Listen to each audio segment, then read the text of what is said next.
എനിക്ക് RSSകാരോടും എന്നെ വെല്ലുവിളിച്ചവരോടും പറയാനുള്ളത്, പിണറായി വിജയൻ എന്ന ഞാൻ ഒരു ദിവസം രാവിലെ പെട്ടെന്ന് മുഖ്യമന്ത്രി കസേരയിൽ ആകാശത്തുനിന്ന് പൊട്ടി വീണ് ഇരുന്നയാളല്ല.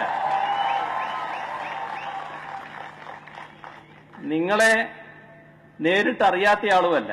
ആരെ? RSSനെ.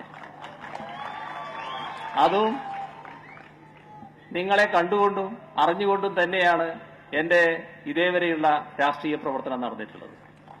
ഇപ്പോ ഈ പോലീസിന്റെ കയ്യിലുള്ള ആയുധങ്ങളുടെ നടുവിലൂടെയാണ് ഞാൻ സഞ്ചരിക്കുന്നതെന്ന് പറയുമ്പോൾ, ഒരു കാലം ബ്രണ്ണൻ കോളേജിലെ പഠനം പൂർത്തിയാക്കി പുറത്തിറങ്ങിയ കാലം, ആ കാലം ഈ പറയുന്ന RSSകാർക്ക് അറിയില്ലെങ്കിൽ പഴയ RSSകാരോട് ചോദിക്കണം. അന്ന്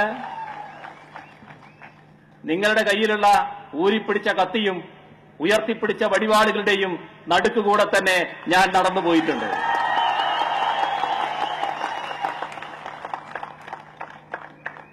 അന്ന് നിങ്ങൾക്കൊന്നും ചെയ്യാൻ കഴിയാത്ത ഒരു കൂട്ടര് ഇപ്പോ എന്ത് ചെയ്തു കളയുന്നാണ്? മധ്യപ്രദേശിലെ എന്റെ യാത്ര തടഞ്ഞതിനെപ്പറ്റി നിങ്ങൾ പറയുന്നുണ്ട്. ഒരു മുഖ്യമന്ത്രി സ്ഥാനത്തിരിക്കുന്ന ഒരാളെന്ന നിലയ്ക്ക് ഒരു സംസ്ഥാനത്ത് ഞാൻ ചെല്ലുമ്പോൾ ആ സംസ്ഥാനത്തിലെ ഗവൺമെന്റ് പറയുന്ന കാര്യങ്ങൾ അംഗീകരിക്കുക എന്നത് ഒരു മര്യാദയാണ്. അതൊരു മുഖ്യമന്ത്രി സ്വീകരിക്കേണ്ട മര്യാദയാണ്. ആ ഗവൺമെന്റ് പറഞ്ഞു അങ്ങോട്ട് പോകാൻ പാടില്ല. ഞാനതനുസരിച്ചു.